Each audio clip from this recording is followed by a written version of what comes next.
This is gonna have spoilers, so click off now if you care.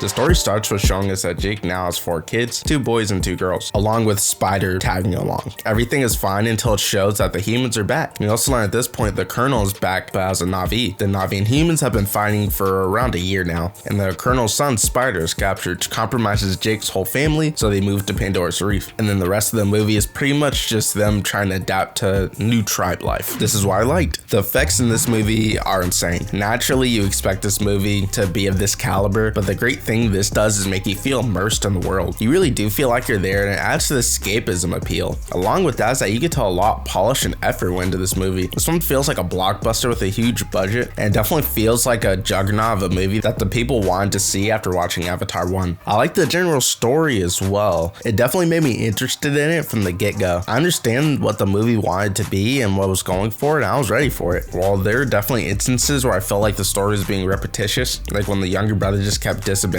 Jake for no reason, just to push forward the plot. Other than that, I felt like it had pretty good direction and purpose. I also cared about the characters, some more than others, but the movie nails the family dynamic really well. You definitely get the feeling that the main characters care about each other, and this makes scenes a lot more emotional, like when the family's trying to readjust with the water people. And like I said earlier, with the movie feeling like a blockbuster, it just makes the whole thing just feel like a spectacle. It's kind of like you're watching history unfold in a way. Like, you know, this is going to be a cultural like footprint for a while.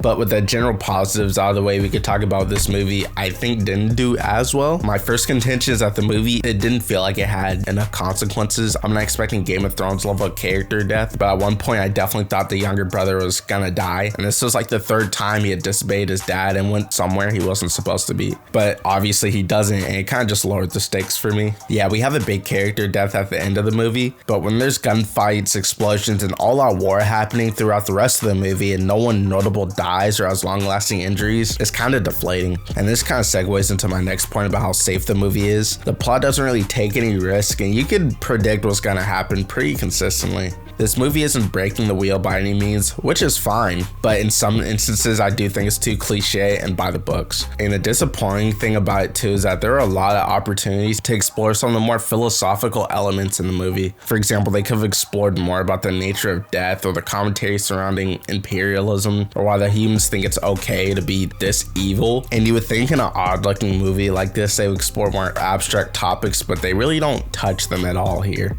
And probably the biggest missed opportunity is the Colonel. I could honestly make a whole video about this alone, but basically the Colonel agreed to be cloned before he died in the first movie. But unlike Jake and the other avatars, all of the Colonel's memories are implanted into his new avatar body instead of his consciousness just going straight into that avatar. I don't know why I like this character, but in the first movie I didn't feel like he was interesting at all. But the difference here is how the cloning process is done, because he's literally not the Colonel. He's a whole different being. He just happens to have his memories. This abstract philosophical concept is what interested me the most throughout the movie. And it's not like he would act exactly the same. Like, I'm assuming that the Na'vi have different brain structures as well, so even if he had all his memories, it's not like he would do this exact same things the Colonel does. But the problem is the movie doesn't really explore this. He just accepts the fact that he exists to be a clone. He never even questions the reasons why he's there, except just to kill Jake solely. I mean, at one point he does comment that he's not the same man, and this is pretty much the only scene we give him reflecting on his existence.